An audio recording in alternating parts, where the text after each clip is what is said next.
Yonder is a city whose name will one day be known in the far places of the earth. Bethlehem of Judah. Generations have yet to pass before its star shall rise in the east. Much shall happen in these lands and be told.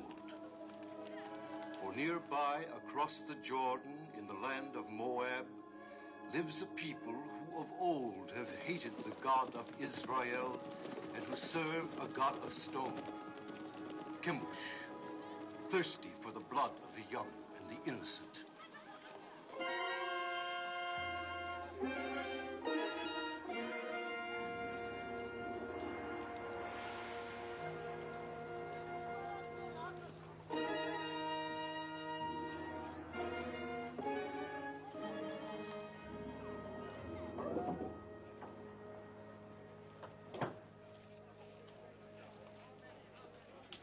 Yes?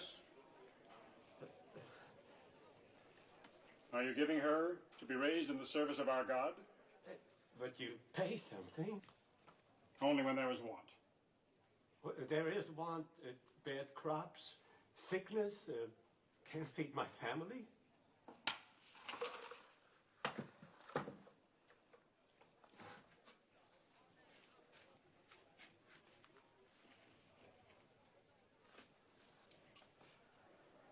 Is she in good health? Yes. Not lame? No. No blemishes? Of all my daughters, she is the strongest and the prettiest.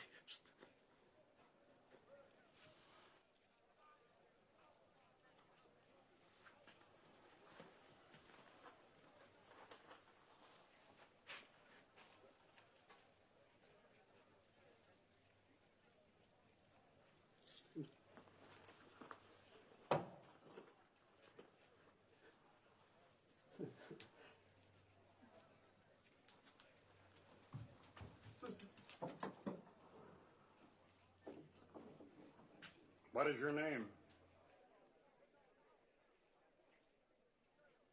Ruth.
Ruth, recite the prayer.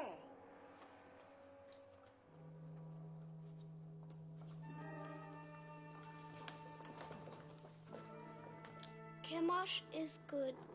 Chemosh is strong.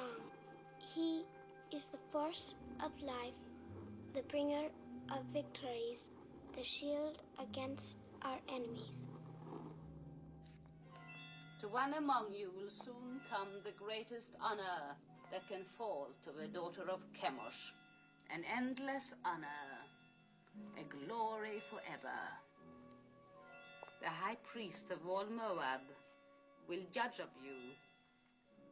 It is between the first and the third.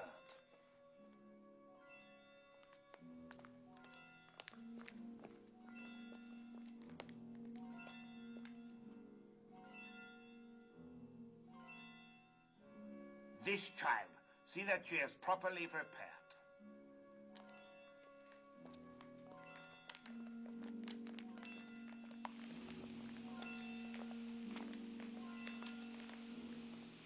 What is this?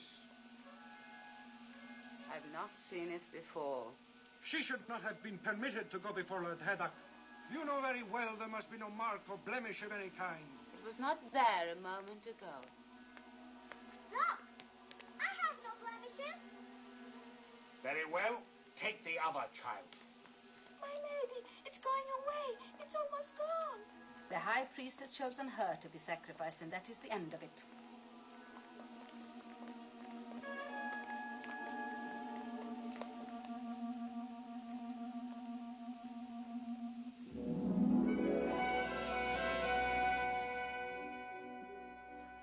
This day you pass from a life of learning about your God to a life of serving him.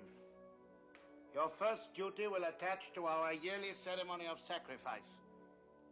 In this year of Chemosh, the child is Teba.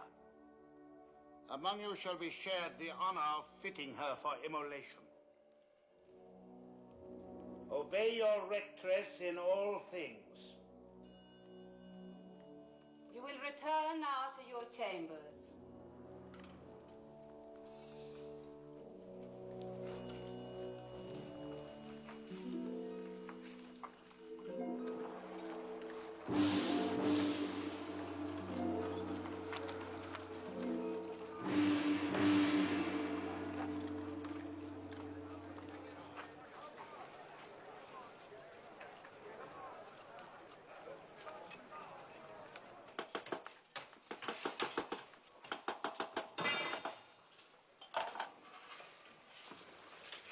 The crown, is it ready?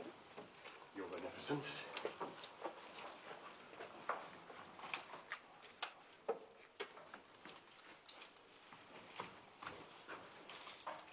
This? This gross piece to be worn on the altar of Chemosh. It's heavy and dead. It lacks luster. But it is wrought of the finest gold. Have you no sense, old man? It needs glitter. It must be seen at the farthest reaches of the assemblage. It must flash when the sun strikes it. With your leave, gracious lady, I designed this with what I understood you Well, wished. no matter what you understood. The crown for this child must be radiant, as though for the head of a queen. Yes, but what I tried to do was You were not engaged to try. You're unworthy of the honor of this work. Look. Look how graceful this is and how earthbound the other. But that, Your Beneficence, I designed for a bride. It is for feasting and joy. It celebrates life, whilst the other is to be worn in death. Say no more. What is sacrificed to Chemosh is endowed with eternal life. Teba, tell this man what it means to die for Chemosh. To die for Chemosh is to live forever. I will make a crown that will sparkle in the sun. It will glow with precious stones. It will be happy as a bride. You disapprove of sacrifice? Of human sacrifice. Take Teba outside and wait for me. I've never heard sentiments like yours before. How do you come by them? Through belief in a merciful God. And where is this God? Show him to me. He is invisible. That makes it convenient for carrying him with you, does it not? Make the crown as I wish it. Deal with this person in the matter. Have him bring the crown to you. And remember my wishes. It must be radiant. You will bring the crown to me in the sacrarium of the temple. Yes, my lady. Do you know where it is? Yes, my lady. Above all, remember the wish of a beneficence, that the crown be radiant, not gross and earthbound.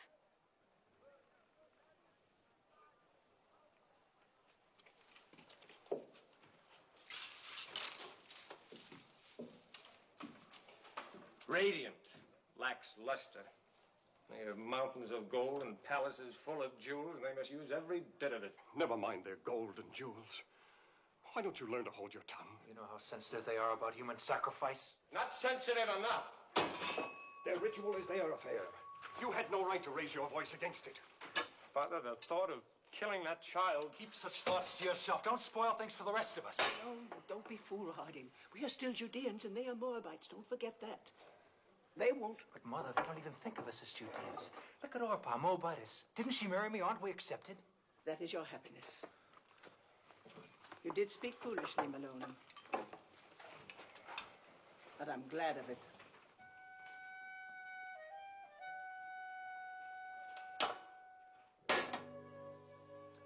O Chemosh, thou art the force of light. To our enemies, give evil, plague, famine, and misery. To our enemies, give evil, plague, famine, and misery. To our king, grant health, strength, and enduring years of life. To our king, grant health, strength, and enduring years of life. The artisan is here. Admit him. We shall go on with this later.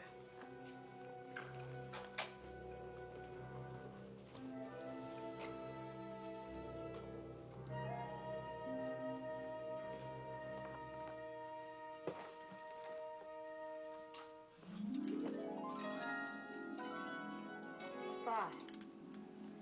Very fine.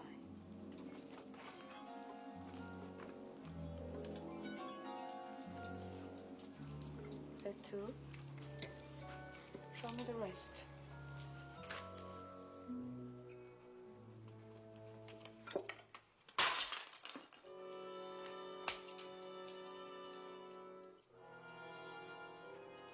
Do you disapprove of disciplining slaves as you do of sacrificing to the gods? Are you going to answer me? My answer would offend you. No more than you have already done.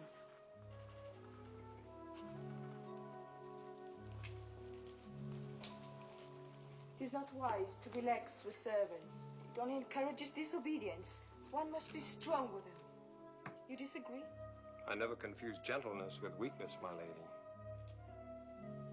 Is this more of the teachings of your invisible God? Not exactly, although his laws forbid the striking of slaves. An abused slave can even sue his master for freedom. Sue his master!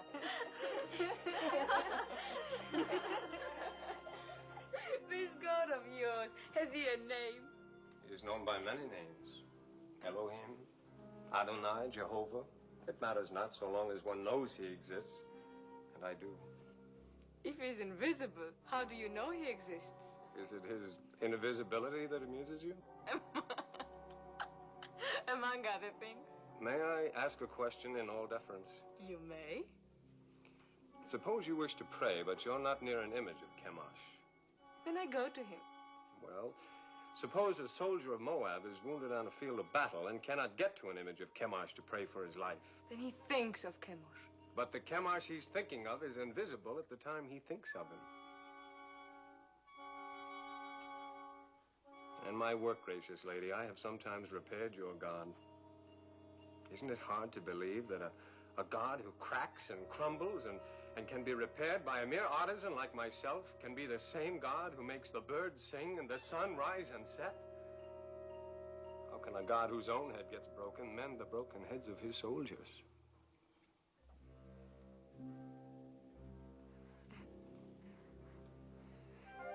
Tell me more about your Jehovah of the many names. You have but to send for me any evening. Perhaps we can talk in the gardens, alone. You will grow old waiting, artisan. My name is Malone.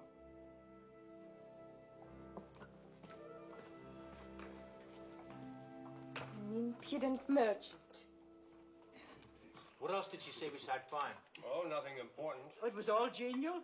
Oh, there was even laughter. Laughter in the Temple of Chemosh. Mm-hmm. I have been told it is always very grim. Not always. The festivals of fertility are far from grim. Orpa? Huh?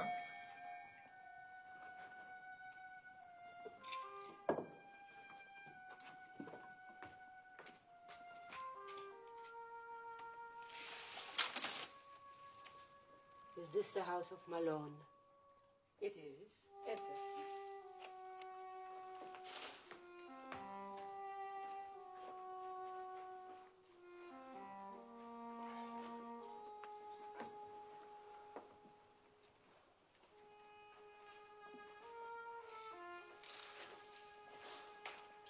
Well?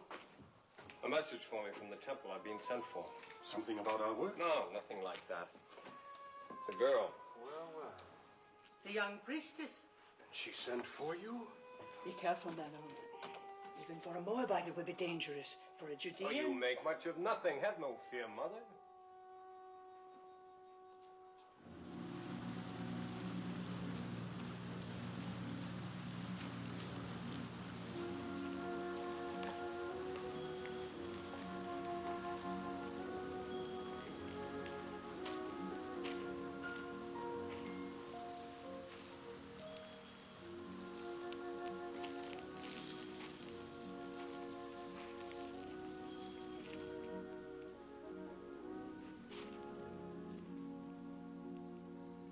Lest you have the wrong notion, I must make clear why I sent for you. That is not necessary, my lady. That you did is enough. And it pleases me very much. There's no reason for you to be pleased, since it is not about you that I've been thinking, but your ridiculous God. That was all I inferred. Well, tell me more about him. Since you say your God is everywhere, perchance I am stepping on him right now. Indirectly, yes, the earth being one of his creations. The earth? Then you may as well claim that he made the moon too. It is told that he made two great lights in the heavens, the greater to rule the day and the lesser to rule the night. And all other luminous objects in the sky, I suppose. Yes. And one closer by.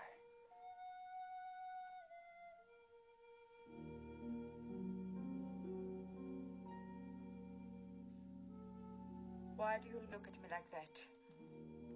Because you are so beautiful, so very beautiful. Don't you know that you are? I have never thought about it. No one has ever told you, no man has ever looked at you as I do.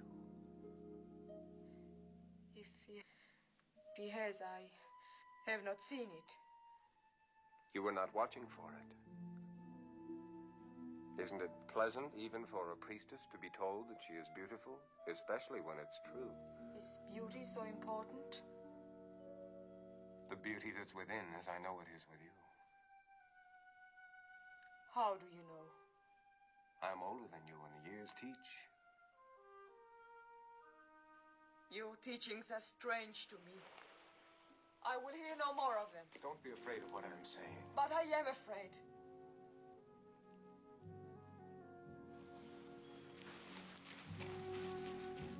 Perhaps tomorrow night when you are less afraid.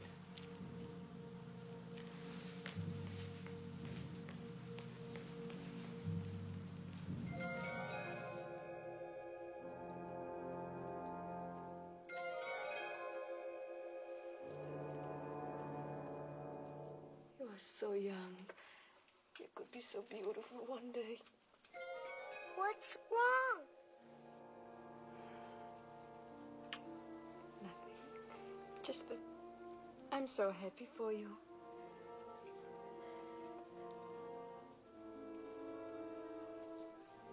Go, Teba. Put your crown among your other fittings.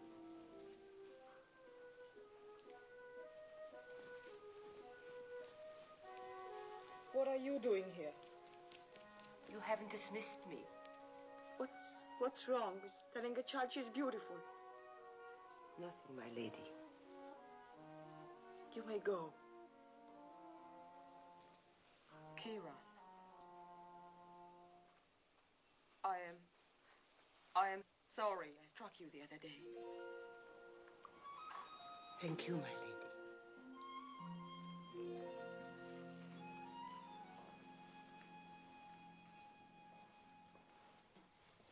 have been singularly honored. The king is making a journey throughout the land to see the many arms and precincts of his kingdom. He has asked for 4 of the most seemly of your rank to join the party. Comport yourselves well.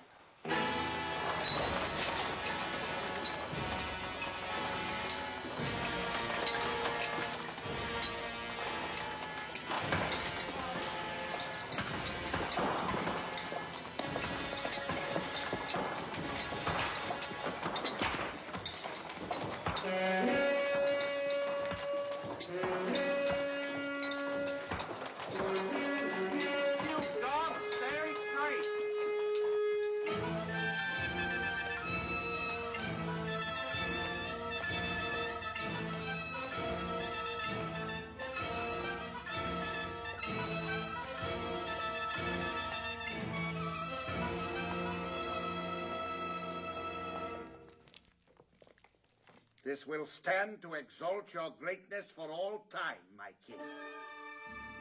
Would it please your magnificence to see the entire figure? Order them to turn the platform. You! 10 of you men, over here! Put your backs to it! Turn it around!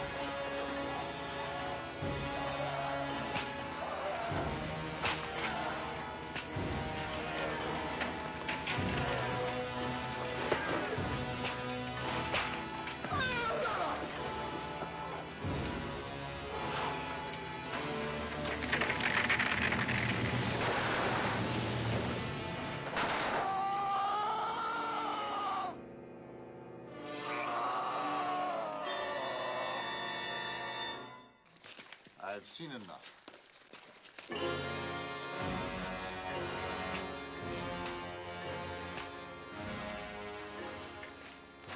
Have you enjoyed the journey? Yes, my king. What is your name? Ruth. When do you complete your purification? In the spring, sire. It will please me to welcome you to the royal household. Thank you, sire. And as the prisoners were turning the platform, it began to give way. The statue of Chemosh started to tip. My heart stopped for a moment. I thought the king would be crushed.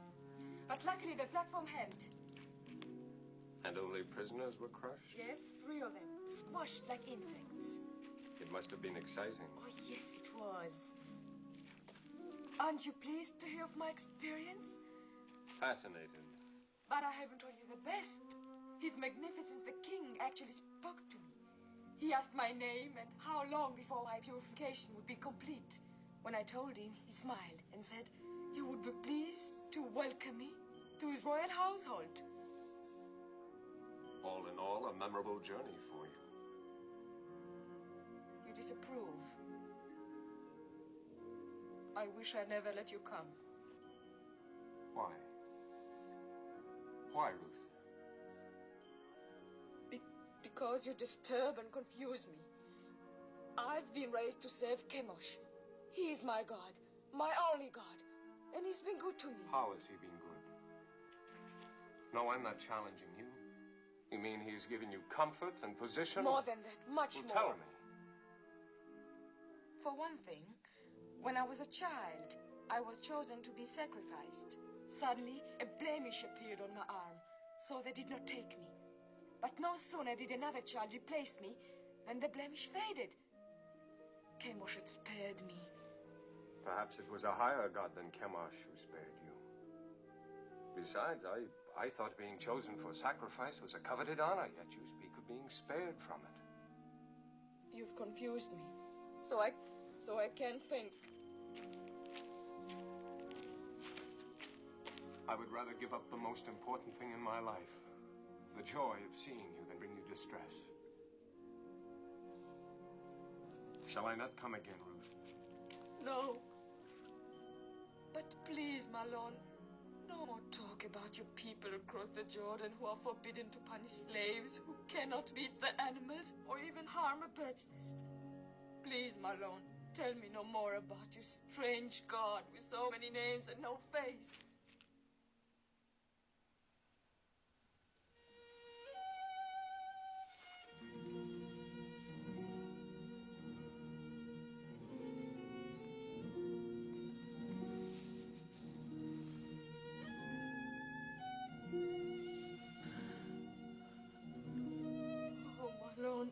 This is all wrong. I was at peace until I met you. Perhaps it would be best if I don't see you again. No. My lady, my lady. I will come again, whether you send for me or not. No, if Kara's not watching out for you, they'll find you and kill you. You must go now. I made it for you. The tablets of the law, God's law. I cannot take it. Cast it away if you like once you leave me, but keep it until then. I made it for you. Made it with great love. Such great love. My lady.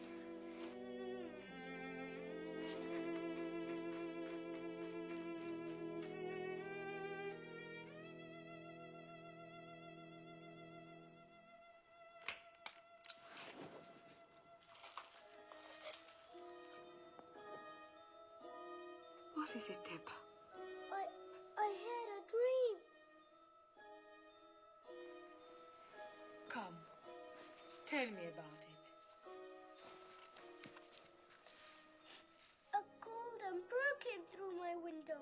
He had a silver beak, and this beak stabbed me here. And blood began to run. It's nothing, Teba. Nothing, just a dream.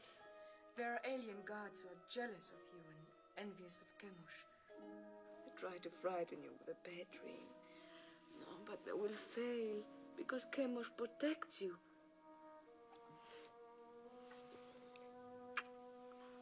You must get your sleep. Your great day is coming close.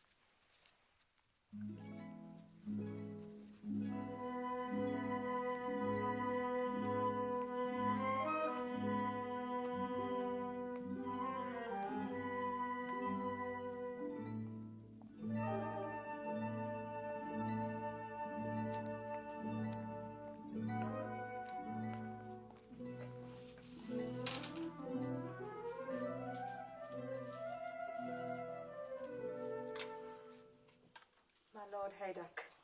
So, you are troubled. Tell me. I've sinned. I've offended the god. I'm deep in sin, my Lord Haydock. Let me judge of that. I've doubted the ceremony of the sacrifice. You've seen many sacrifices since you were old enough to understand. You had never doubted them before. What has happened, Ruth? I talked with a man who believes no God could be pleased to accept the life of a child on the altar. I could not meet his questioning. Who's the man? Malon, the Judean artisan.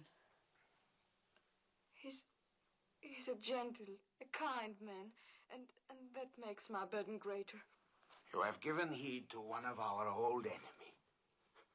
You are naive, my daughter. You have much to learn.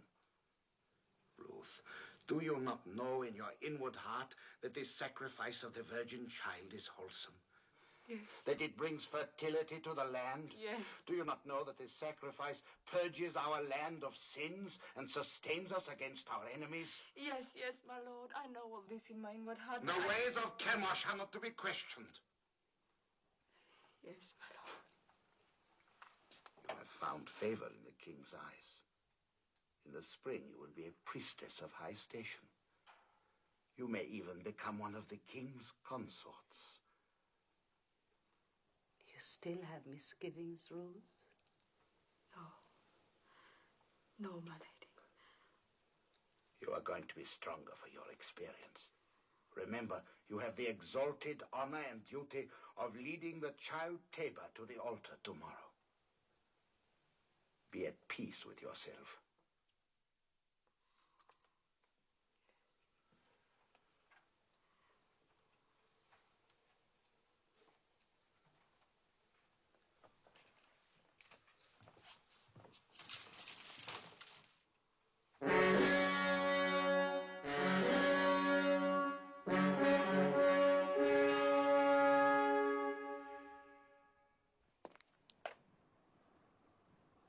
Let the child Teba be brought forth.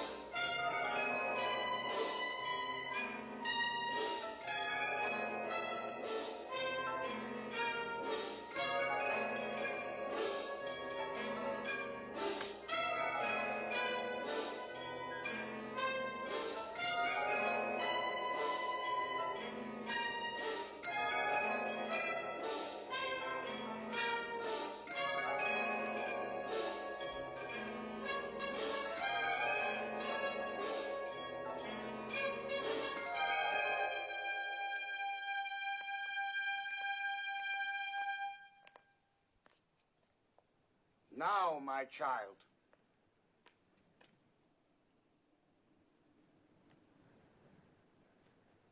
Oh, Kemash, guard the force of light to our enemies. Give evil, plague, famine, and misery to our king. Grant health, joy, long and enduring years of life.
Eat. Eat. I can't. He's worried about what they'll do to Ruth. Is he? I'm worried about what they'll do to us. I've got to go to her. Malone, come back. I told you time and again. Be easy with him, Elimelech. Have you never known folly? Mother. Take it!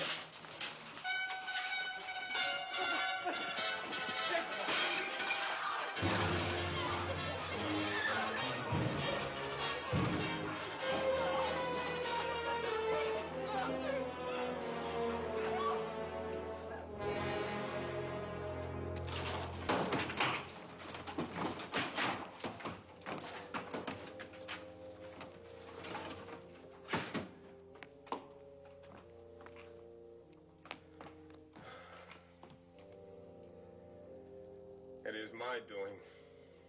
I had no right to bring this down on you. No. The sin is on my head.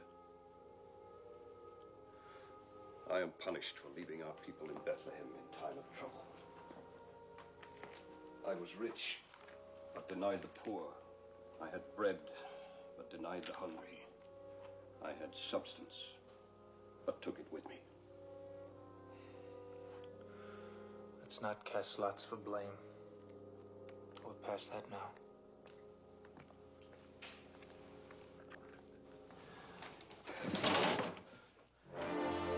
Get out! Get out!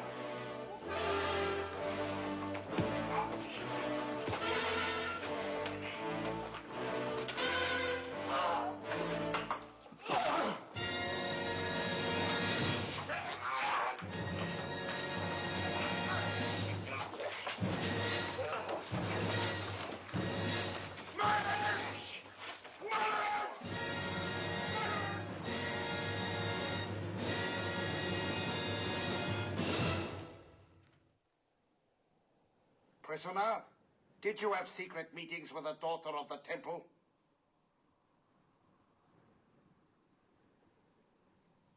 Yes?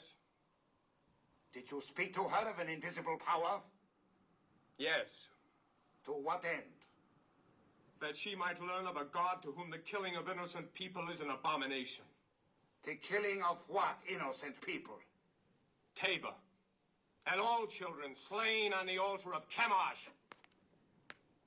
And the killing of my father and brother for even less purpose. Partisan of Judah, you and your family came to Moab when there was a famine in your land. We gave you shelter and sustenance, and you repaid us by attempting to corrupt a priestess. I have done injury neither to your land nor to a daughter of Moab. I repent nothing of my love for her, nor for having told her of a God of justice. We shall teach you something of justice. The axe is too swift and kind for a tempter and corrupter. Your house and shop and all your possessions shall be seized in the name of the king, and you will be sent to the quarries for the rest of your life. Take him.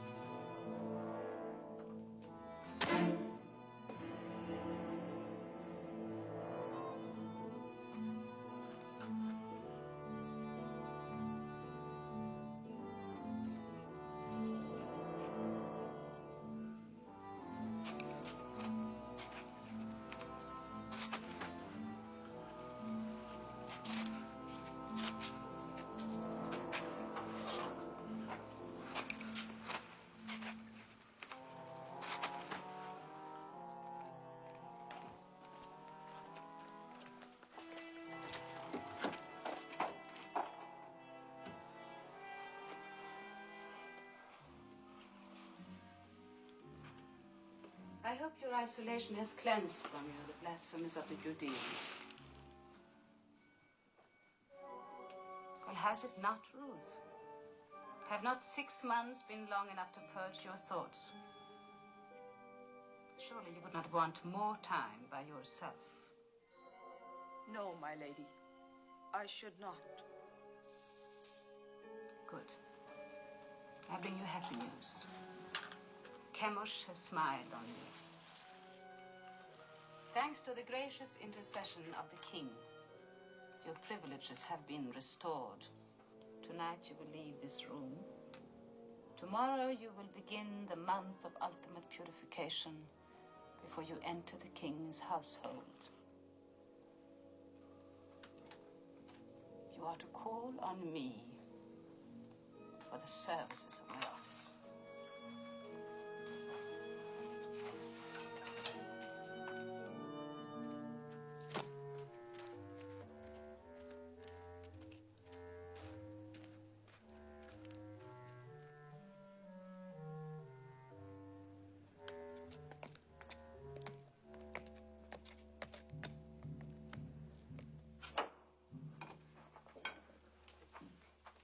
I asked you never to come here again. I've brought my lady. It was not as you think, Mother of Malone. You came to us many times before when we were still a family. You came bearing your lady's messages to my son, summoning him, no doubt, for her amusement. Each time you came, you brought death closer to my house. Please believe me, I had no thought of betraying Malone. I have come to help. I want no help from you. If I were not fearful for your son's life, do you think I would come stealing here? If I did not care for him, would I carry these tablets with me? Yes. I watched him make them with love and devotion. While you carried those in the one hand, in the other you carried a knife for the killing of a child. Both are stained with blood. Could you put aside your bitterness long enough to restore your son to you? What do you want? I've planned for Malone's escape. Escape? What can you do? A maiden and her slave. These past weeks, Kira and I have secretly arranged that... Yes, 2 guards are with us. Don't refuse us, Mother of Malone. It is the only hope, and it must be tonight. For tomorrow I prepare to join the king's household. Please. What do you wish me to do? Kira will lead you to one of the caves on the Hebron Road. Wait there, and I will bring Malone to you. I promise it. I will go with you, Mother.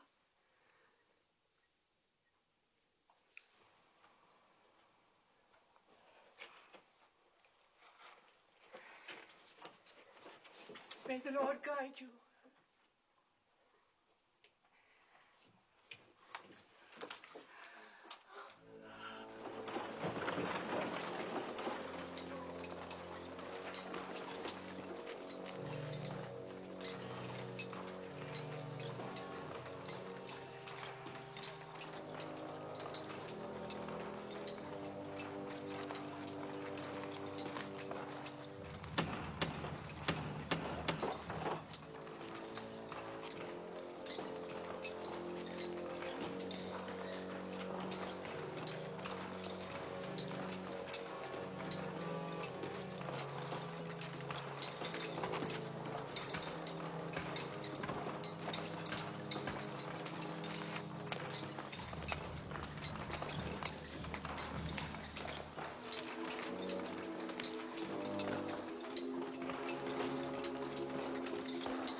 Don't speak. The Lady Ruth is here to help you escape.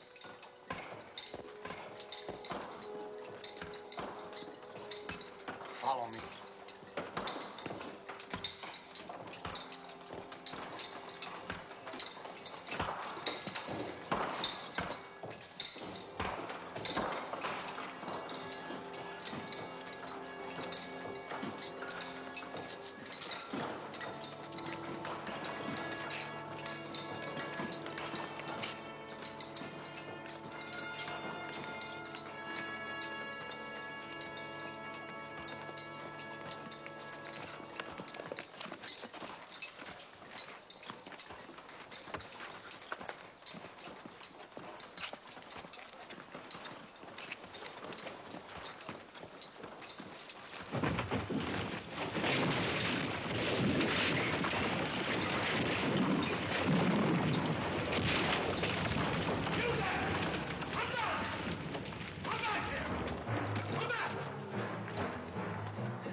How can I thank you?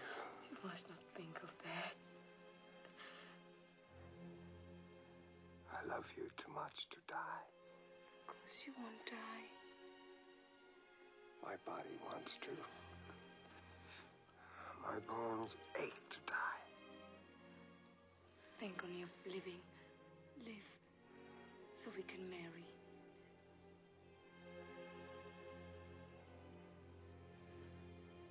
You would marry me?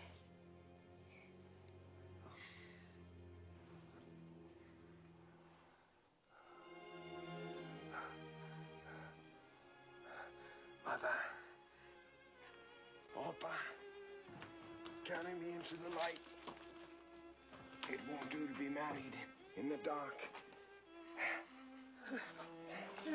Help us.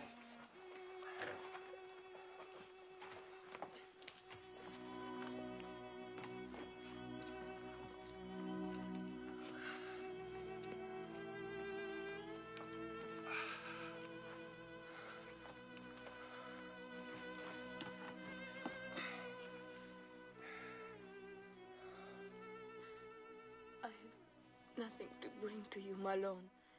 You are all the dowry, the ornament, the gift a man could ask. Mother, your ring.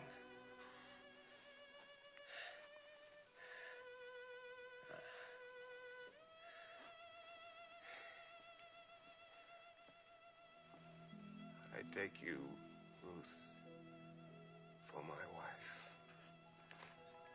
according to the law of Moses.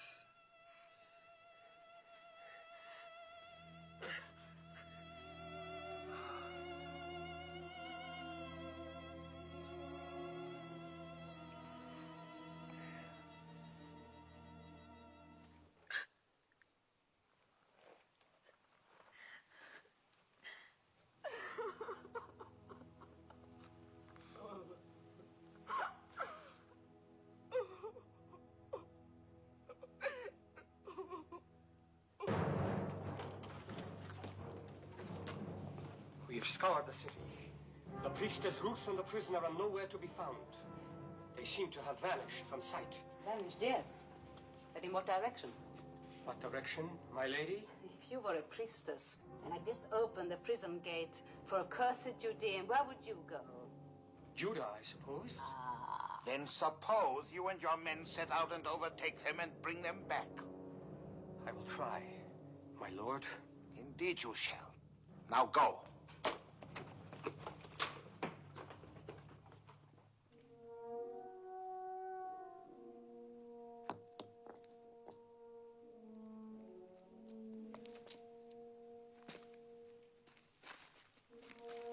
Come, Mother. Sit.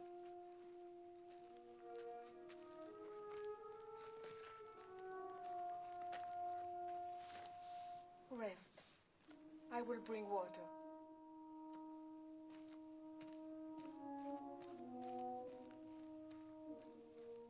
He taught me to care about living things, but he never told me of the pain of caring. Pain on entering the world, anguish on leaving it. But the interval between is worth it all. How can you say that in such an hour? Look around you at this hard wilderness. And what do you see but mourning women? Where is Malon's invisible God of mercy?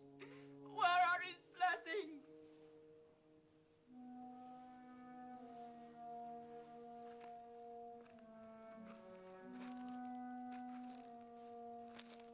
You are one of them.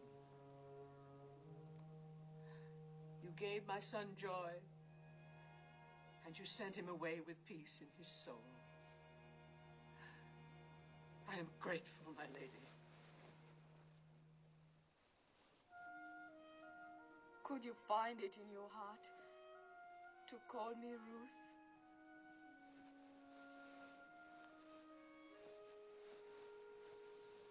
Yes. Yes, I will call you Ruth. And I will remember you with tenderness and love.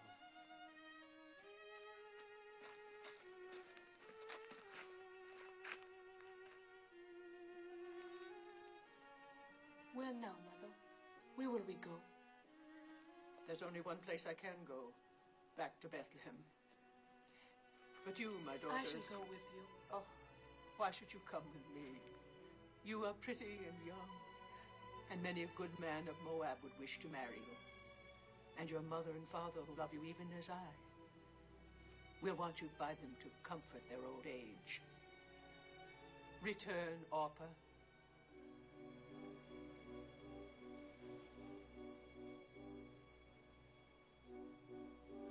I will do as you bid me.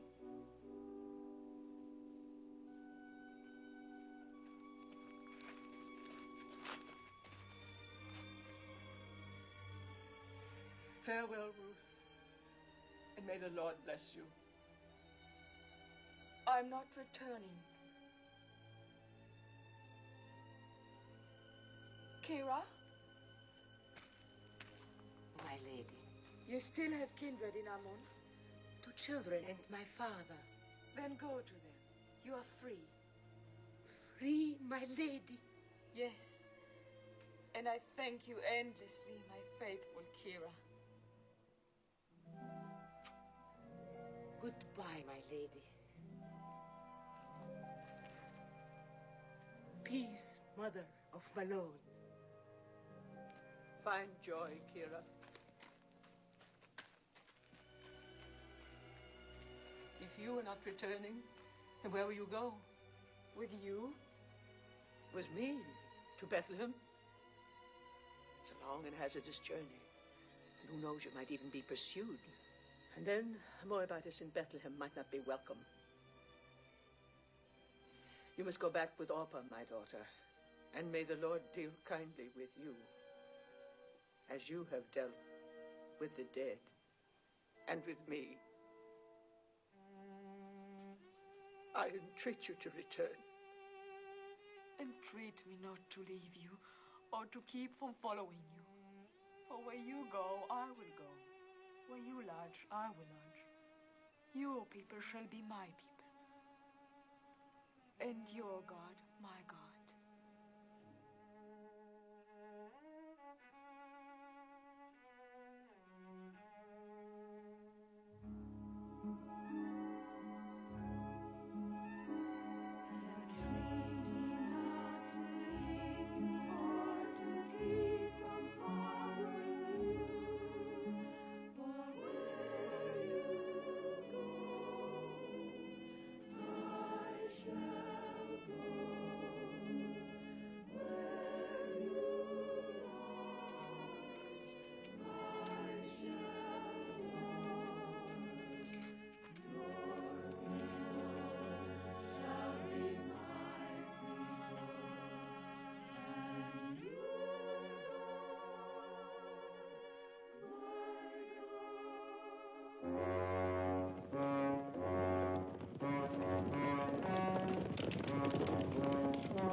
We crossed near here. On our way to Moab, 10 years ago. My boys were like young lions then, keen and eager for what lay ahead. I went where my husband led me. It was hard to leave Bethlehem. It is harder to return.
We caught him in the wadi. 2 others escaped. We were hunting, I tell you. Just hunting. Unbind him. He can hardly breathe.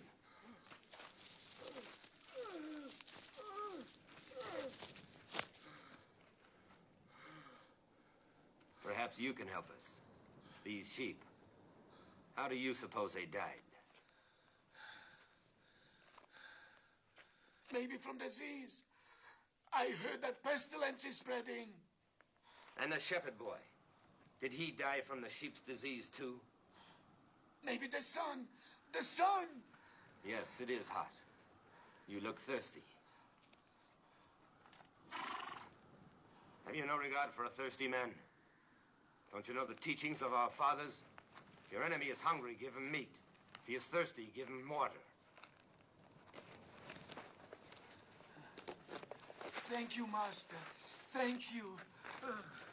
No, not out of the skin. Fresh, flowing water. Go down there and drink at the water hole. Well, what is it? I'm not thirsty. Go down there and drink!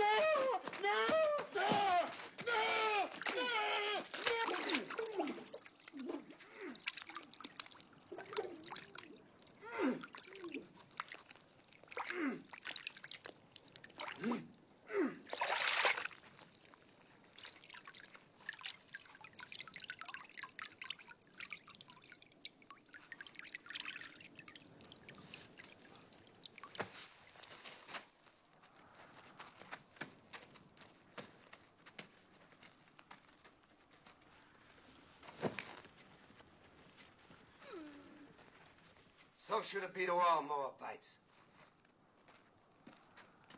And let jackals do the rest.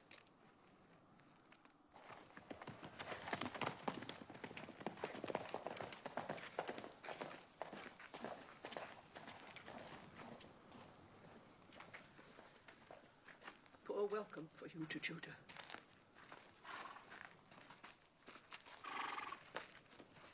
We'll go on before they ask us where we've come from. Then we have lost her. Yes, Your Majesty. Ruth, favorite of the king, priestess of the temple, not only spurns all Moab, but delivers a Judean prisoner from under the noses of my officers. Think, Heddak! It is important for the kingdom that this priestess be punished. As to how, I'll leave that to you. Now go!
Esther?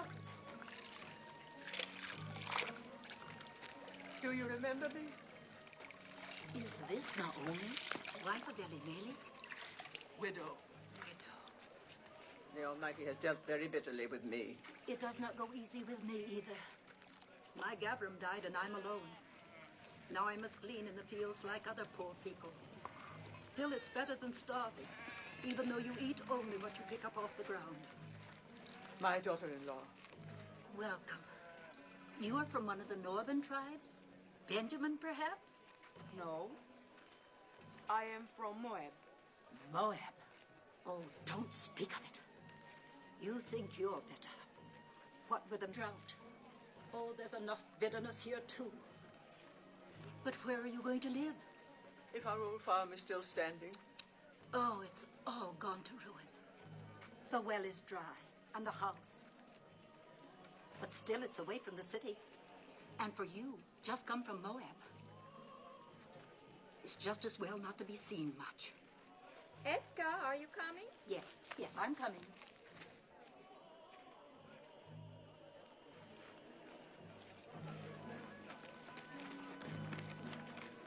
Do you know who that is? Naomi. And her daughter-in-law from Moab.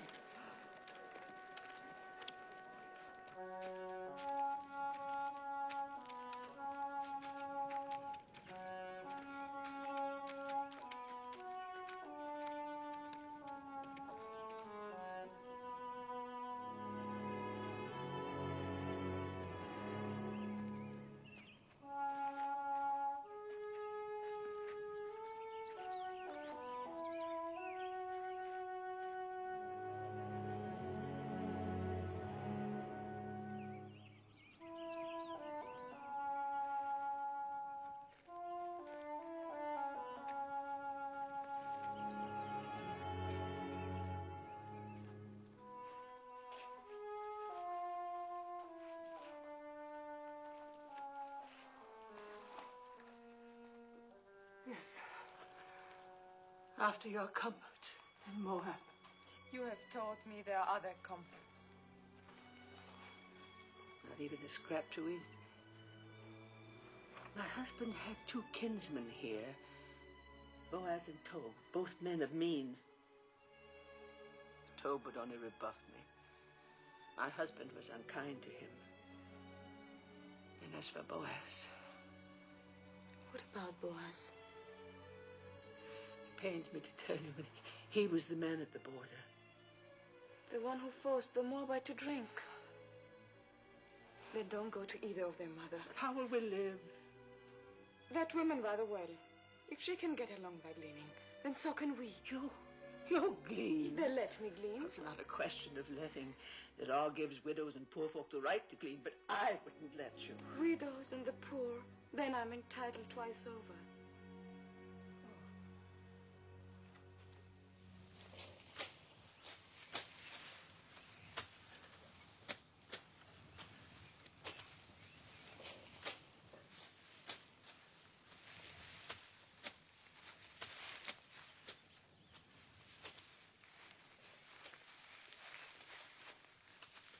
They come fair in Moab.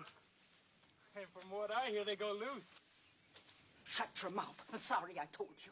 Tell me what happens in Moab, brother wise man. Fertility rights. The wine flows freely, and everyone gets to know everyone else. And you must get to know us better. The mighty man. Is that a new gleaner? Well, she's not old.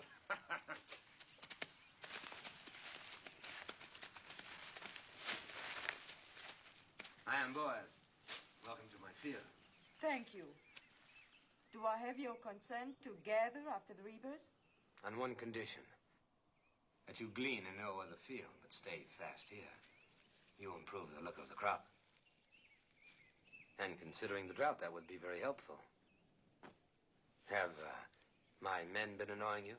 I have managed not to hear them. I will charge them not to trouble you. You let me know if you lack for anything. The Lord be with you. How can the Lord be with a Moabitish heathen? Does she think we are made of stone like her gods, that her being among us is not a mockery?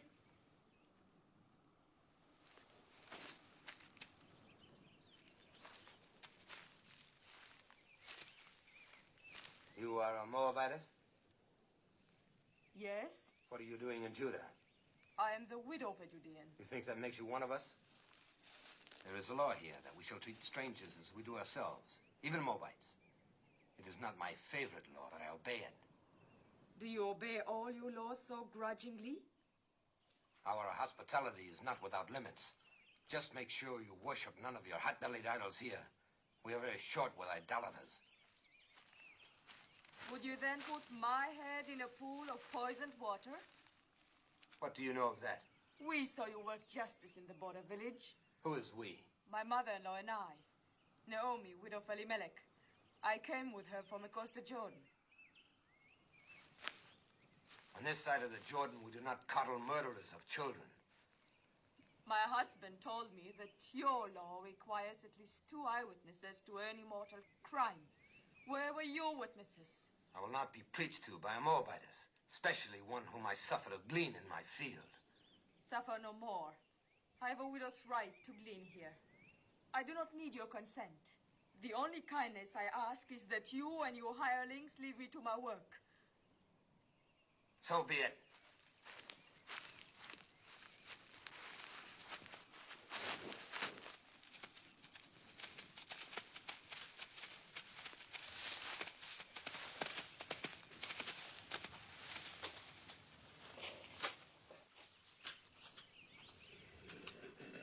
I'll never go back to his field.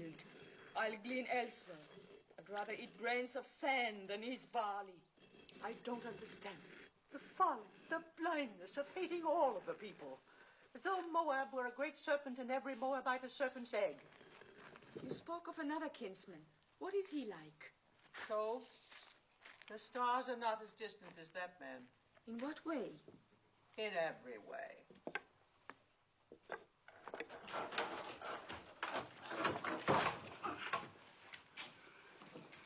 I am sent by the house of Boaz. What have you there? Oil and barley, figs and olives. Please return them. You don't want it? Neither of you? Of course, I have no right to speak for Yosher. Take it back and thank your master.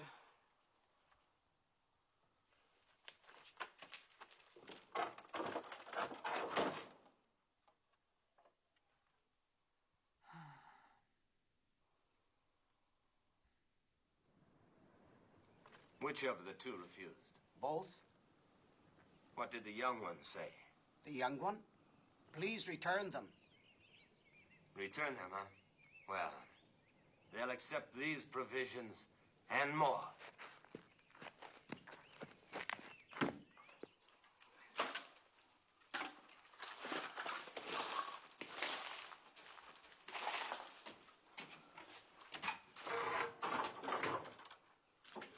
Ruth! Look. It's back again, and more of it.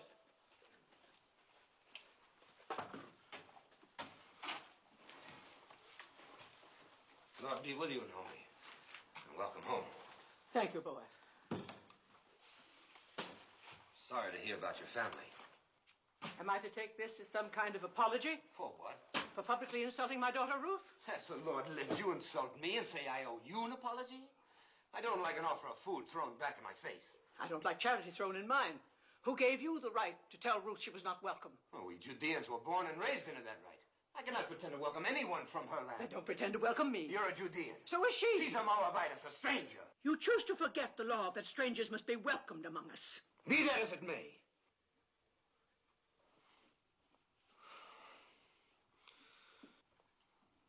I didn't mean to shout.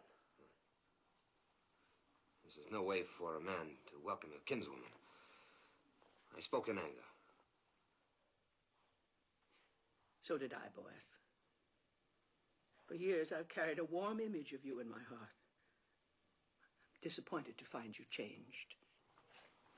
Well, a man is what he is.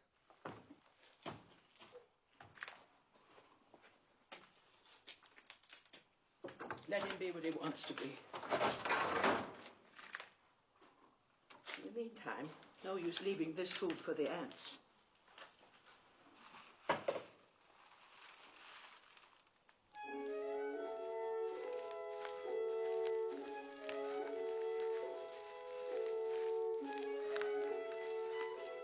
Well, it seems the Moabitess has left us for Tove's acres. A good thing, thank the Lord.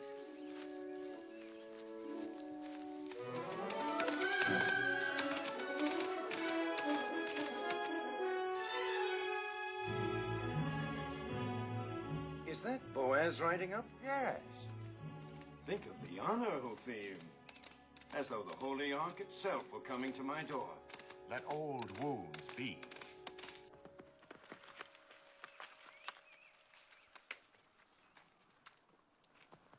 Peace be with you. Peace to you. Have you come to give me back the field that rightfully belongs to me, and the water with it? No, Tove. And I haven't come to hear you complain of it either. Then what do you want? Do you remember our kinswoman, Naomi? Quite well. Who could forget her? And our beloved Elimelech. Elimelech is dead, he and his sons. Naomi has come back with a Moabite daughter-in-law, and they need help. Then help them. They won't accept it from me. I had some hard words with the Moabitess, and you are closer kin than I. I may be closer kin, but I'm no less a Judean than you. Just because you go out with your border guard is no reason for me to sanction any Moabite you let into our land. I don't like Moabites any more than you. But we can't let them glean or beg or go hungry. I can. But they're our kinsfolk, too. If you won't help them, then let me do it through you. You owe Naomi that much. I owe her nothing. She has suffered much. Don't waste my time on pity for Naomi. And as for the Moabitess, you can tell her for me that... Tell her yourself she's gleaning in your field now. I will. The law protects gleaners, remember. Law or no law.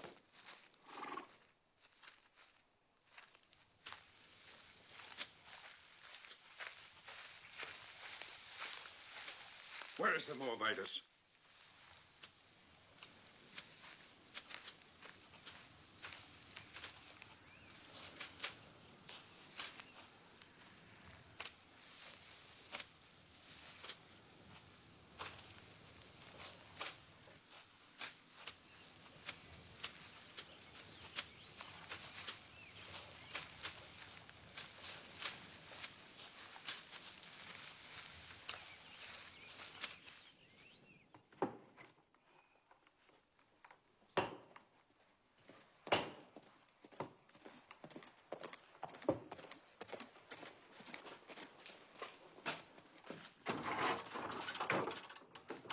It's Tom. Peace, Naomi. Peace, Tom. Come in. Naomi, you have wounded me. I? How? You've been here for days and you didn't let me know. Well... Is that any way to treat a kinsman? And who is this lovely? My daughter-in-law, Ruth. She's a Moabitess. Oh, you say that as though it were an apology. Don't you know our sacred teaching that we are to treat strangers as ourselves? Yes, I know. I'm glad you have not forgotten. Oh, I have a good memory. In fact, I thought about you many times. I was concerned about your family, and now you return after the sad events in Moab, and you hide yourself. Well, there's a little matter of pride. With one's own family. Oh. Forgive me, but this is no way for the widow of Elimelech to live. I'm going to send my workmen to repair the roof, to patch these walls, and work your land. I'll send food and clothing, too. The years of prosperity have mellowed you. Even a cabbage ripens. Well, I was just passing by. I must go now. Good day, Naomi. Good day, Ruth. Have peace. Peace, Tom. And you feared he would rebuff you. Why, he's as warm as Boaz is cold. Maybe one is too cold and the other too warm.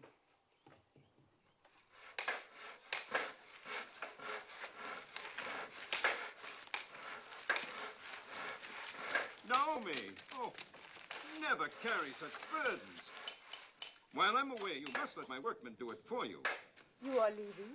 Oh, not for long. I go to Hebron to buy sheep. Now, in my absence, you and Naomi must not hesitate to ask my men if you lack for anything. I have instructed them. Your kindness. I can't begin to... Not a word. And when I return, I hope you will know even more fully the bounties of kinship in Judah.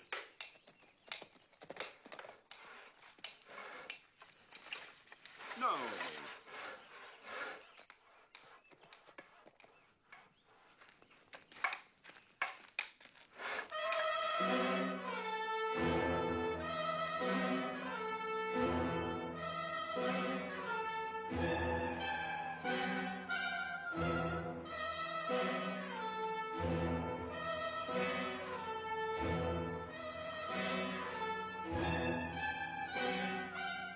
Look at the little one. A baby.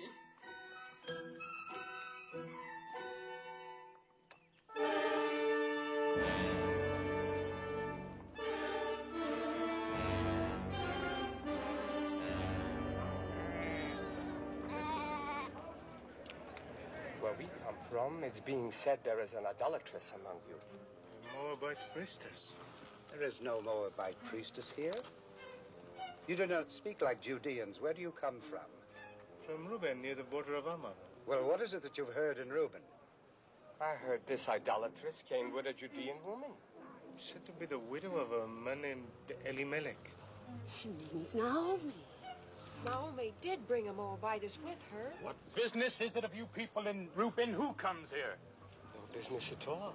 I just mentioned the rumor and nothing more.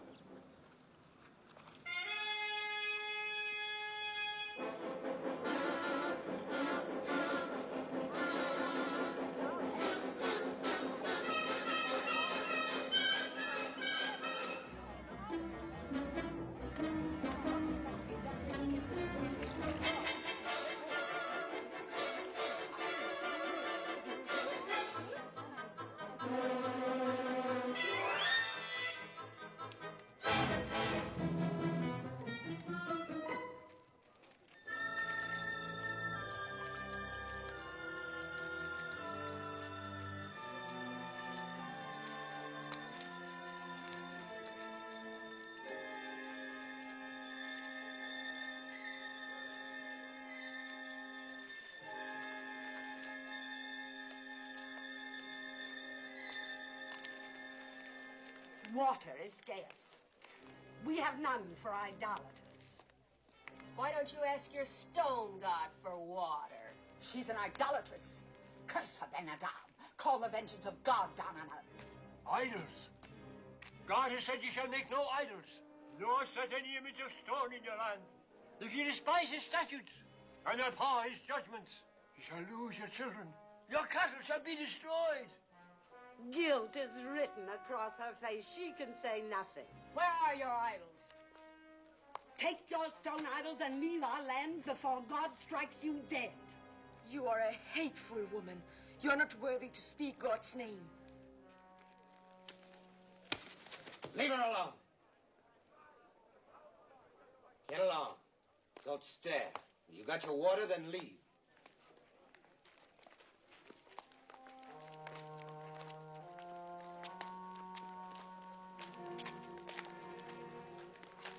Don't ever trust this to a woman, Ben-Hadad. Confess thy iniquity. Fear the Lord, for he will send his pestilence among you, and destroy your idols, and cast you Yes, into... yes, old man, I know. God's blessings on thee. And you too. Peace be with you. Poor old madman.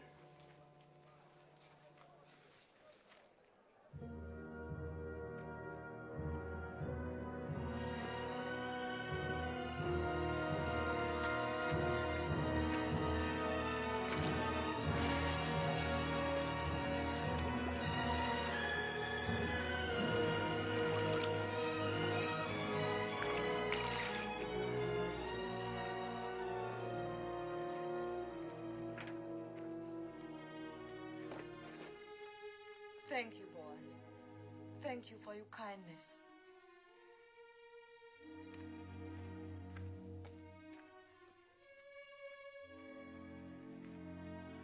Come.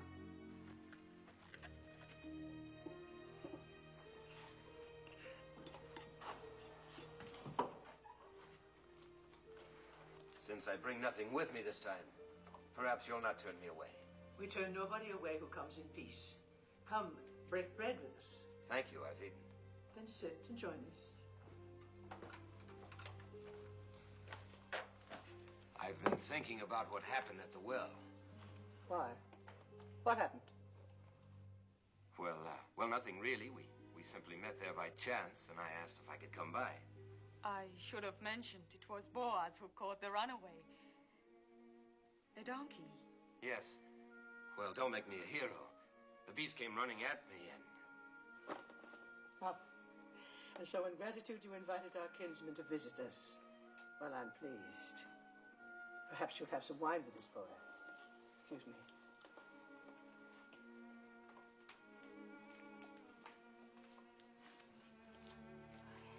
I didn't tell her because it would only have worried her. What did Malone tell you about us Judeans? Enough to bring me here. Did he explain our hatred of Moab? No. There was no malice in his heart.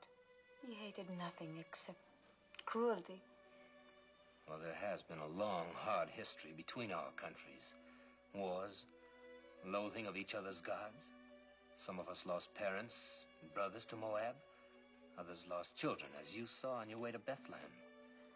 Does it surprise you that that's in our blood to fear and hate Moabites?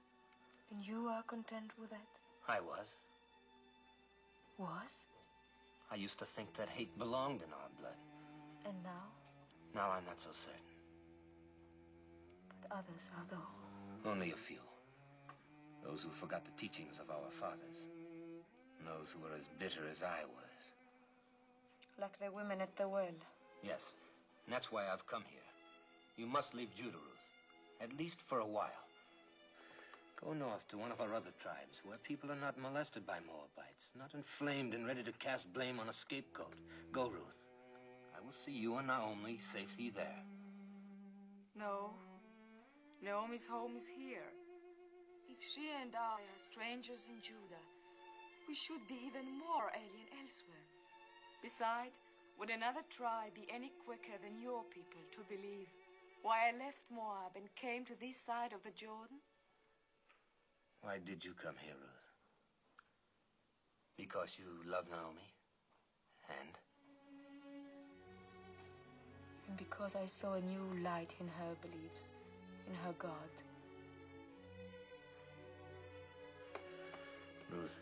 I've never seen the people so aroused. You must not go to the marketplace or even to the well alone. If I'm to stay here, I must go everywhere alone and unafraid.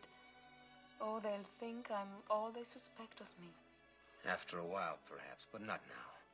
Please let me help. It is not the first time I've offered to help. You accepted only from Tobe. He never threatened. Nor shall I ever again. What made you change? A number of things. Mostly you. Seeing myself through your eyes. I think I needed that. I suppose it would be unseemly of me to compete with Tobe in ephahs of barley and casks of oil. But I have the right to ask one thing of you. Promise me that if you and Naomi ever need help of any kind, you will come to me. Thank you again. Don't thank me. Promise. I promise. You will be angry at me. But after all the trouble you've taken, I must go back to my fields. You cannot have one cup with this boy. I'm late now. One of Tobe's honey cakes, perhaps? Oh, now I must go. Peace, Naomi. Peace be with you, Ruth.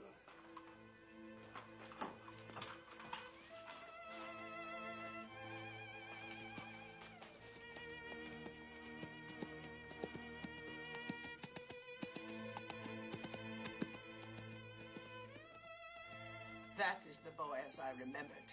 Oh, Mother, he's so different from the way he was before. He's so very likable. Or is it only his wanting to help that makes me think makes me feel the way I do? No, it is not that. How can you mistake what it is?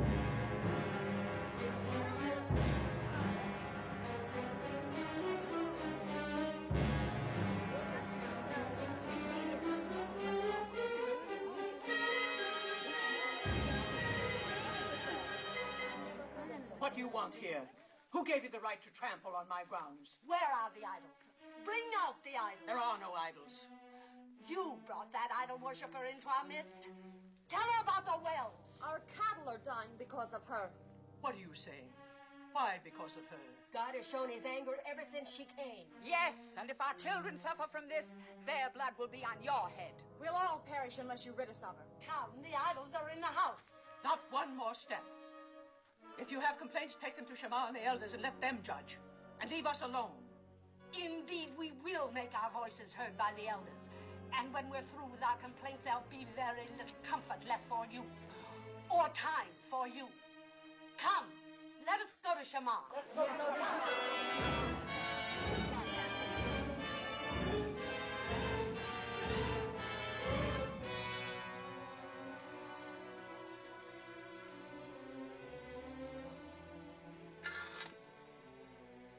Don't fear, Mother. I do fear. There's no charge graver than idolatry. It's a stoning offense. I don't know where to turn, what to do. Mother, I shall go to Boaz. He said he would help. Yes. You heard him. He made a promise to come if we needed help. Yes. Go, my daughter. Ask his help.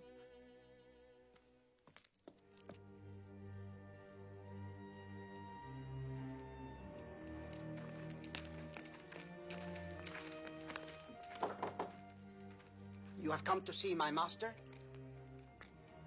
I have great need to see him. He was just summoned to the Council of Elders. I will take you there. Thank you.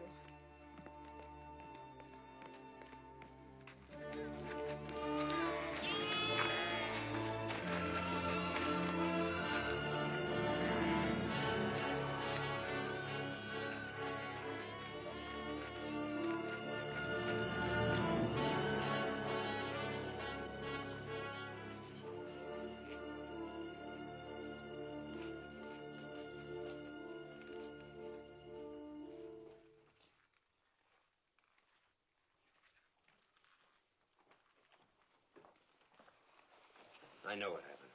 Shameful. The judges are as disturbed about it as I. We're meeting now. Fear nothing. You had better wait for me. It's not a question of opinion. It's your duty to convene the elders and sit in judgment of the widow. Do you agree with that? Yes. And you, boys? By all means. The widow Hagar has shamefully violated one of our most... We're not speaking of Hagar, but of Ruth. Ruth? Well, Hagar and her rabble viciously attacked two peace-abiding women, and you're going to sit in judgment of Ruth? The actions of Hagar and the others are a disgrace. They will be reprimanded. But the charges that have been brought against the Moabites... Moabites. She is no longer a Moabitess. And I, for one, will not consent to judge a woman for fetching water from a public well. Do not mock us, Boaz. You younger judges are here only because your fathers gave their blood to uphold our laws. If this woman is innocent, if she is not an idolatress, she will be free. But if she is guilty, it is our duty to see that she is punished according to the law. Innocent or guilty, I will not judge her. You are going to defy the law? You would put us to scorn and divide the city? I will not judge her.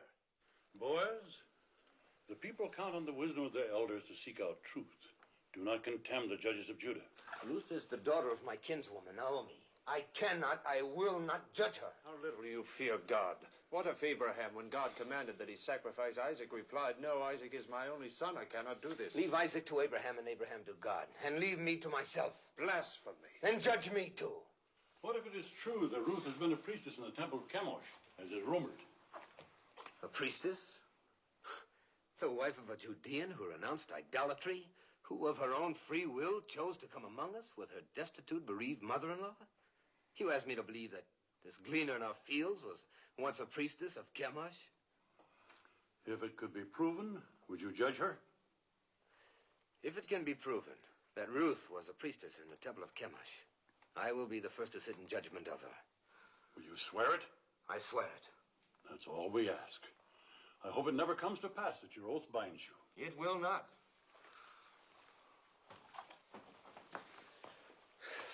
It's absurd.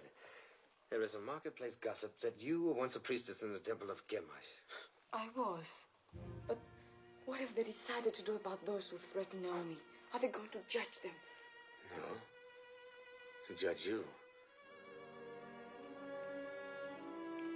And will you sit with them?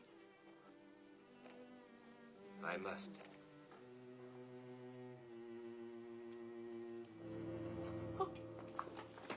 Let her go in peace.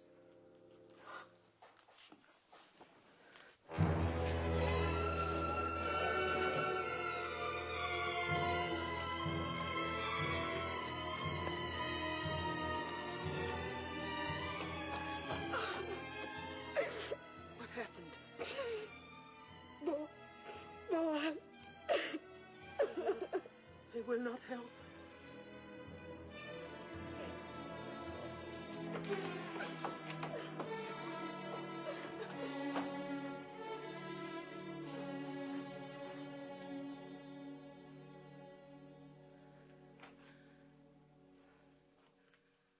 I'm weary, oh God. Weary of life. Weary of calamity. My husband taken from me, my sons, my daughter. I've blighted her life out of love for me. She is defamed and humiliated. Oh, Lord, I entreat thee. Do what you want with me, but spare her. That her days of grief may not be without ending.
Peace be with you. Who are you? Jehoram?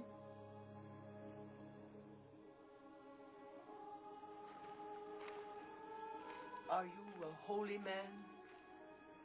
We are all holy in the eyes of God. There will be water from many wells. Many wells.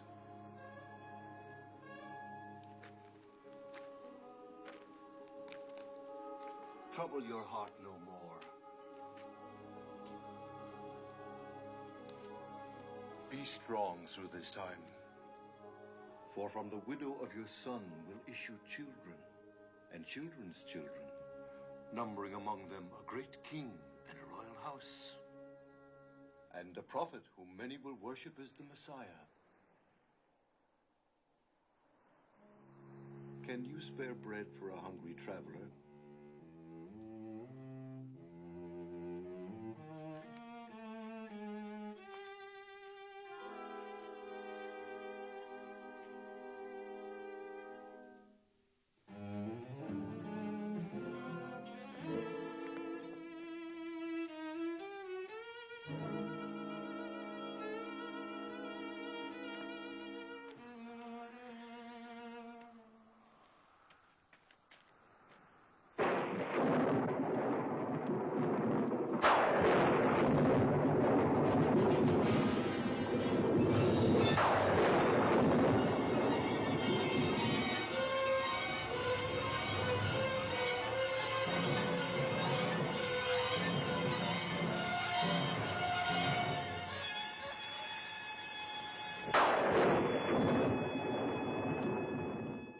If 3,000 of our people were put to death for only once having worshipped a golden calf, then shall a Moabitess who worshipped Chemosh all her life be spared for a worse iniquity? As the Lord lives, I will sit quiet no longer.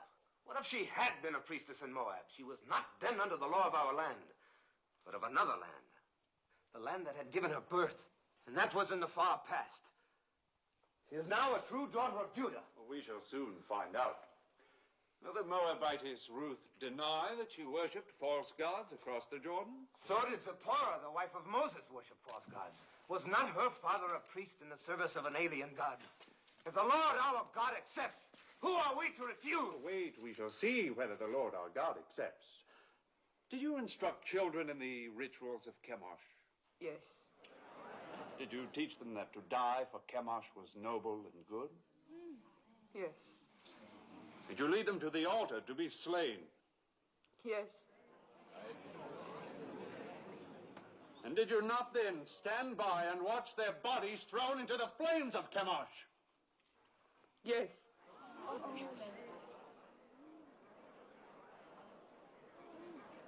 When did you last perform these rites? Speak. Was it a very long time ago, years ago? No, it was within past months.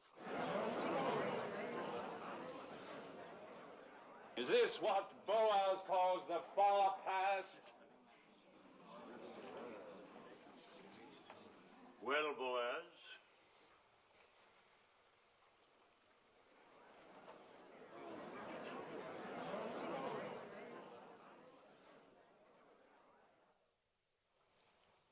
If Boaz has naught to say, then I do. I have just returned to the city from a field to find talk of stoning among us. Are we so thirsty for blood that we must accuse a woman of a crime to which there is no proof? The proof was in the calamity that fell on us when she came. The rain's not wet you, woman. The drought has ended. Our crops have been spared. We'll have a richer harvest than ever. Shamar, judges, people of Bethlehem, we have been taught that every accused person comes to judgment pure of guilt until his wrongdoing is proven. Our law demands at least 2 eyewitnesses to any crime performed upon our soil. Where are the 2? Where's one?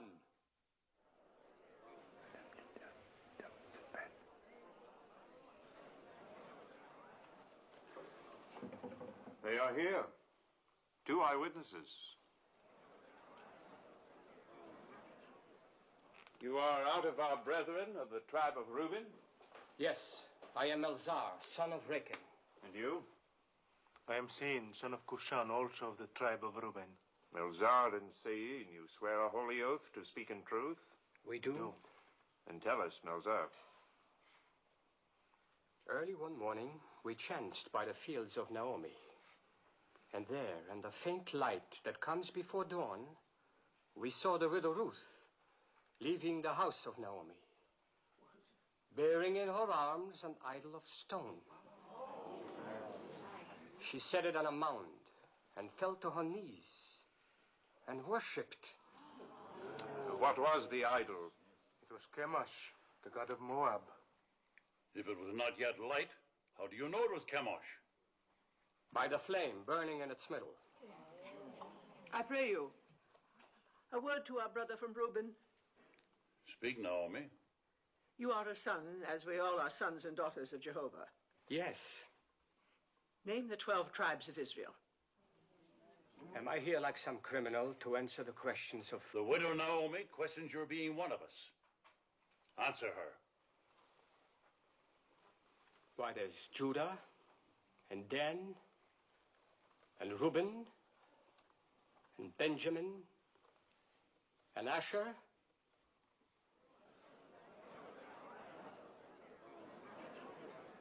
There are many of us who can't name all the tribes. But we all must know the 10 Commandments. Do you? How many of them do you know? Idolatress? All. I would be grateful if you could remember only the 9th. Do you? It is, thou shalt not bear false witness against thy neighbor. Perhaps, Melzar, you have a poor memory. This then requires no memory. Would you and your brother from Reuben bless the name of Jehovah and curse the name of Chemosh?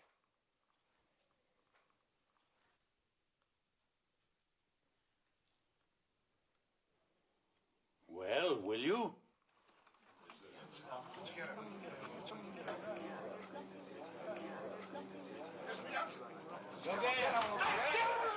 Cursed be the name of Jehovah!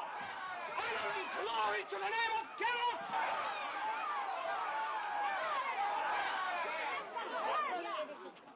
Twice over, you have doomed yourselves. You have blasphemed the name of the Lord. You have borne false witness against the widow. Let that be done to you as you would have done to Ruth.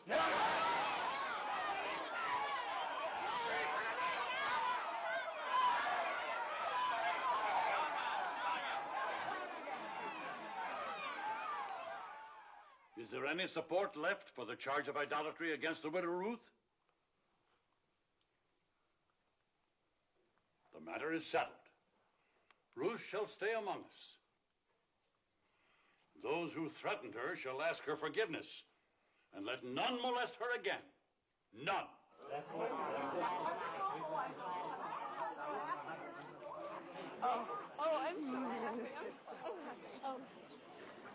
Thank you, Tob. Thank you for your belief in me. I did only what was necessary. Naomi? I had to do what I did. I pledged myself to sit in judgment. I understand. Well, Naomi, we have won. Yes, Tob, but you have my gratitude. No, I won't release you with only that. I have a boon to ask of you. Of course. I would be honored if tomorrow you'd come and have a cup of wine with me. With pleasure. I'll ask Ruth. No, not Ruth. I'd like to talk with you alone.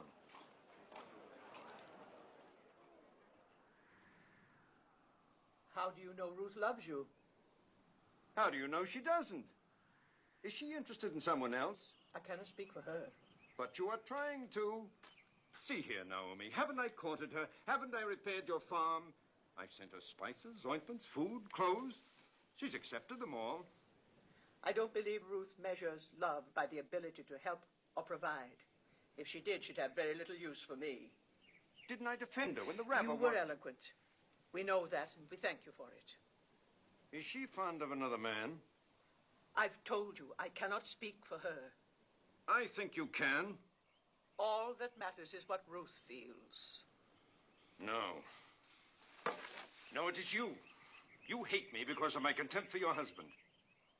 Well, let me tell you, it doesn't matter what Ruth feels. She is obliged to become my wife. Obliged?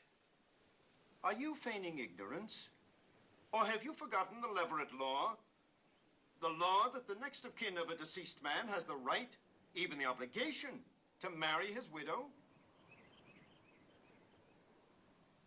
Well, I am your nearest male kin.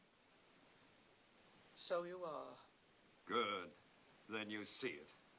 And when you think it over, you will be happy with my decision. Now go back to Ruth and tell her, tactfully, of my intention to announce our betrothal tomorrow. Yes. I will tell her. I will tell her. I'll tell her.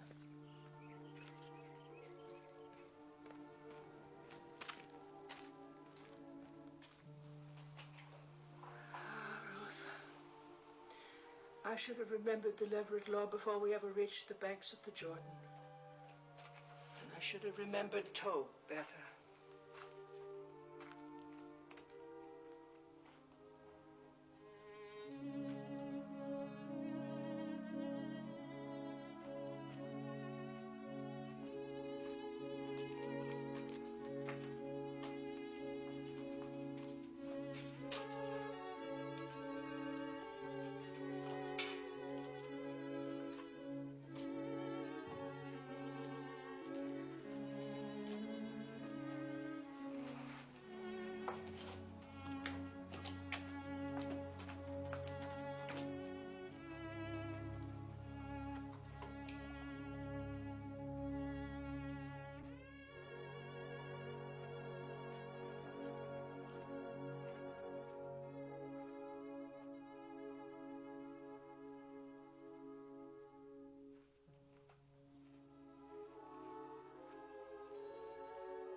Ruth, I have not been to bed. I could not sleep. No more could I. I scarcely closed my eyes. I'll get you something to eat. Who is it? Moving! Servant Toe. Come in. Peace to you. My master sends this dress. He bids you come to the harvest celebration tonight wearing it. He asks if you have any word to send him. Only peace. That is all? That is much.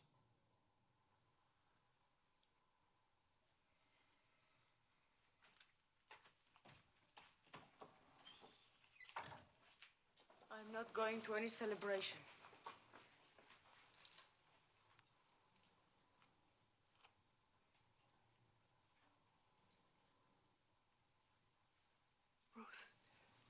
You are going. You must go. Because there is one way, one possible way. Yes. For the first time, I beg you to do something for me. Will you promise? Promise what? Never mind. Just promise. Trust me. I would rather die than bring you hurt. But promise. Promise blindly. I promise. Go to the harvest celebration tonight. I will go with you. And when the night wears on, and then we women go home, stay. It is a custom for the men to remain by the winnowed grain on this night. Wait until Boaz goes to sleep. Mark the place where he lies down. Then lie beside him. Mommy, what are you saying? Do you not love him? Why, how can you ask that? Think about it. Do you love Boaz? Even if I did love him, how could I possibly do what you ask? Please, Ruth, do not question me. I know Boaz, and I know you. Do as I ask. Promise me.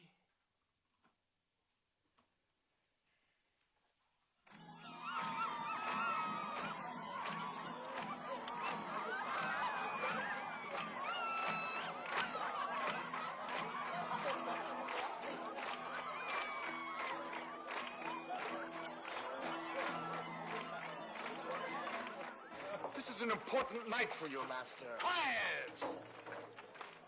My master, you must have a clear head.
You're betrothed and drunk.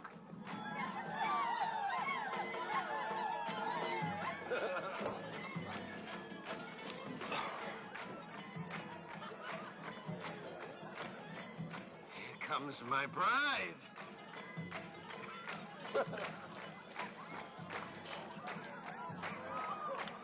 Rude, you're beautiful.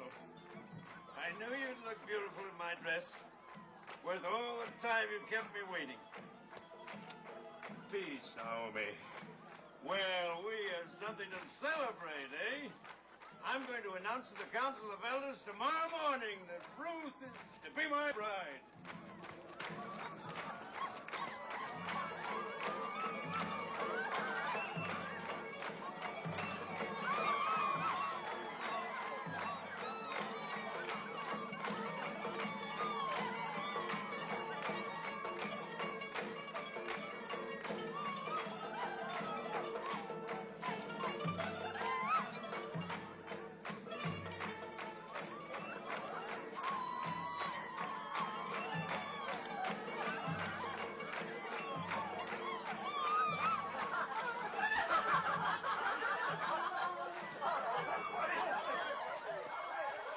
Happens every festival.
Who?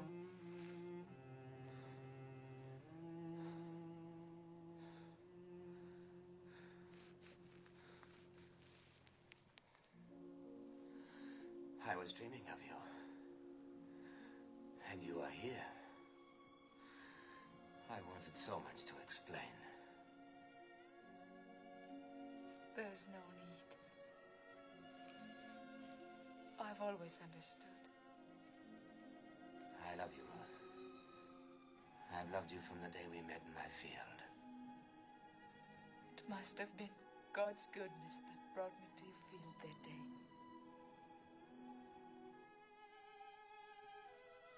Perhaps he's been directing me to you all my life.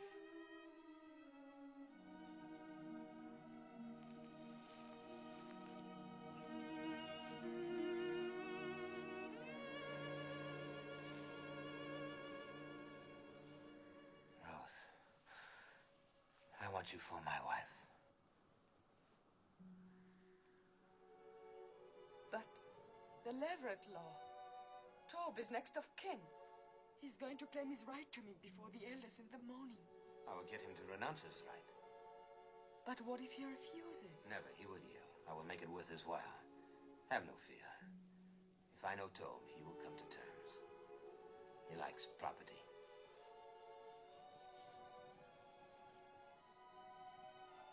It will be light soon. Go now, my Rose. No one must see us together before this is settled. There must be no more suspicion to hurt you. I love you.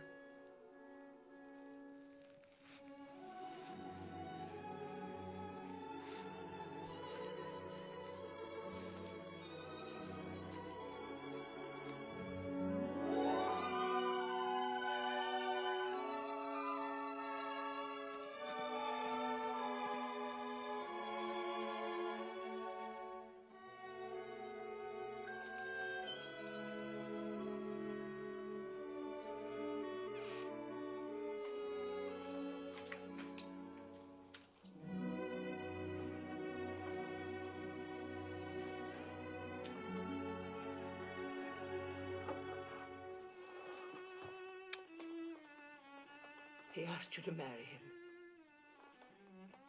How did you divine he would? I did not divine it. I had help. The day Boaz said he would sit in judgment, I prayed for you. A holy man came to the well and told me. That I would marry Boaz? He told me that from the widow of my son would issue children and children's children, numbering among them a great king, a royal house, and a prophet that many will worship as the Messiah. From me? A Moabitess? Yes, from you, my daughter. And who but Boaz could father such a family? Have no doubts. I believe the holy man, and so must you. I want to, Mother. I want to.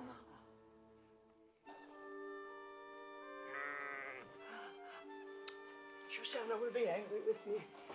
So much happened last night, I forgot about her. May God forgive me. There's a law that no day must pass without milking a full animal, lest it suffer. Is there anything that has not been put to law in Judah? Yes. There's no law that limits a cup from running over. Coming, my little flower, coming. Coming.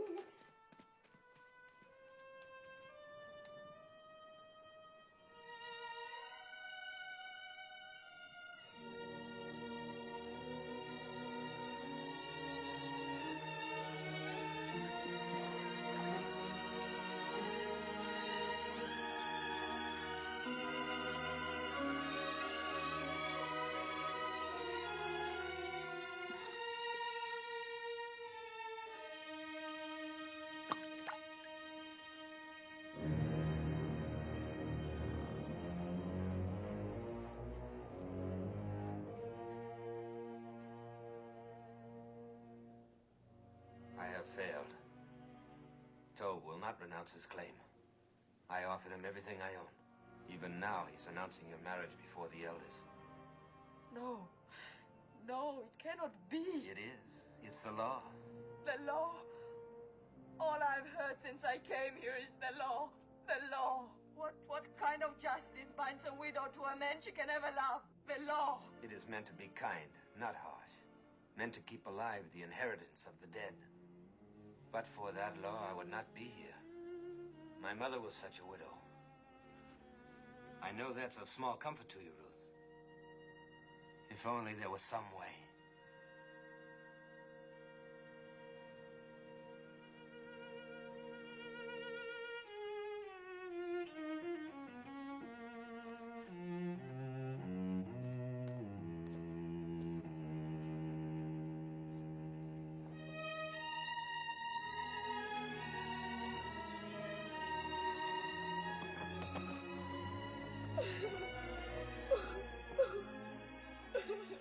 Ruth, come and drink.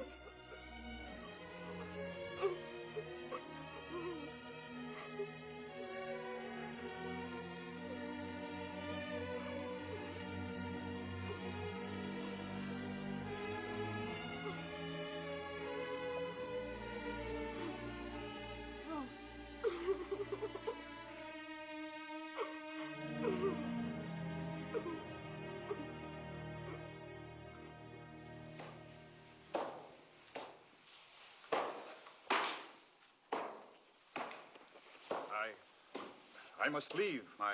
My family is going to Tob's wedding. Go. Aren't you going? No.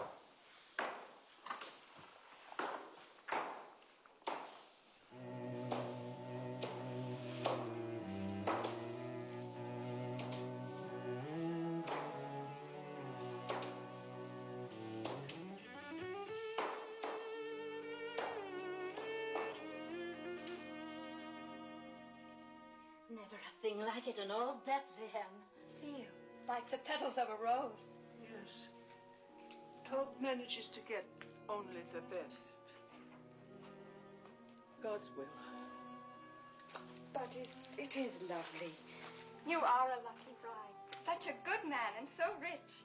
They are both lucky.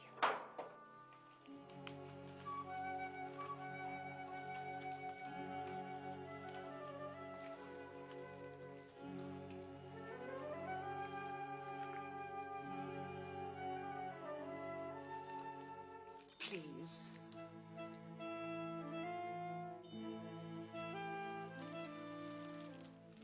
Thank you.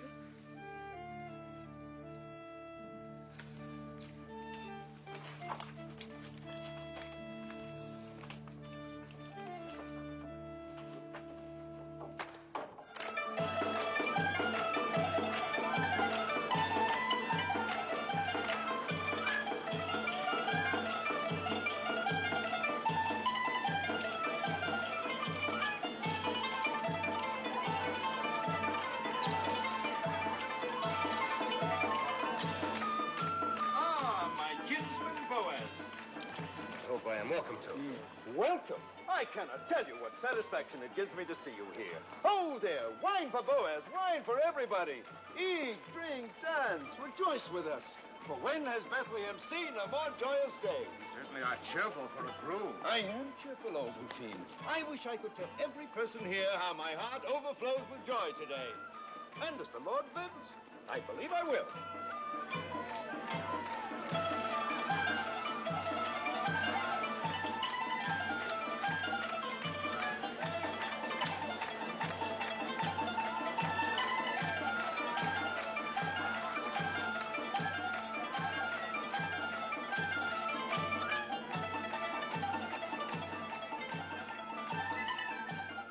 Found these. They brought you to our land. They kept you from harm. They will keep us strong. Every happiness. Silence, all of you. Tob would speak. Listen to me. Silence, all of you. Tob would speak. A few thoughts. Dear friends, before my bride joins me. God has been good to the tribe of Judah. Yes. And we tell Elimelech, may his soul rest in peace. And Naomi and myself are kinsmen. Yes, the Lord has been good to us. Has he not given Naomi back to us? And granted us the rains? And crowning all, has he not turned the footsteps of Ruth to our city? And may mingle her blood with that of a proud house.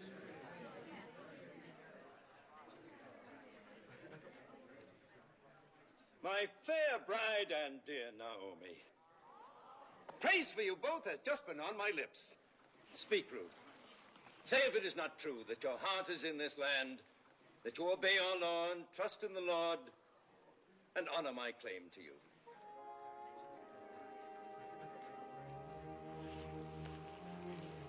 It is true, Tob, that my heart is in this land. It is true that I obey the law, and that my trust is in the Lord. It is true that I honor your claim to me, my honorable kinsman. But it is also true that I do not love you.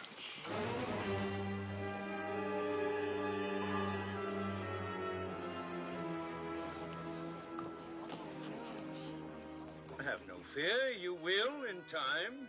I shall try. Good. I'm a patient man, and I welcome your truthfulness. Then I must keep nothing from you. I must tell you everything that is in my heart. Of course. You have the right to know that on the night of the harvest celebration, I sought out Boaz on the threshing floor.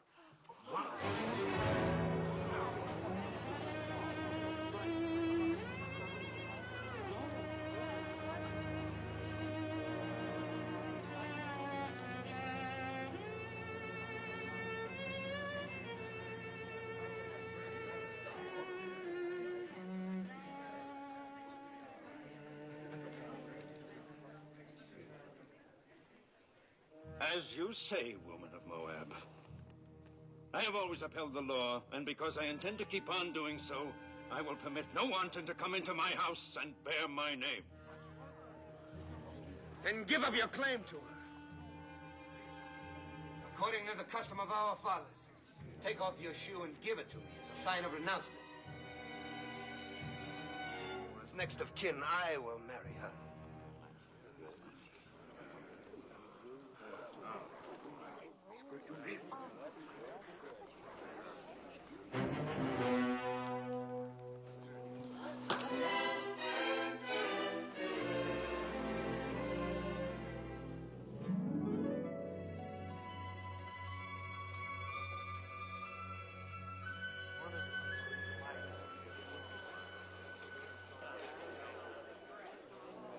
Ruth of Moab, widow of Malone, swear with me that nothing passed between us on that night or any other time except spoken vows of love.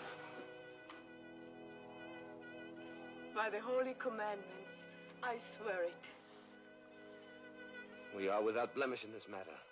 Jehovah is witness to this, our oath between us and between him forever. You have sworn a holy oath, sworn that your word is truth, and bound your souls with the bond. Go in peace, my children. Go with God's blessings as man and wife.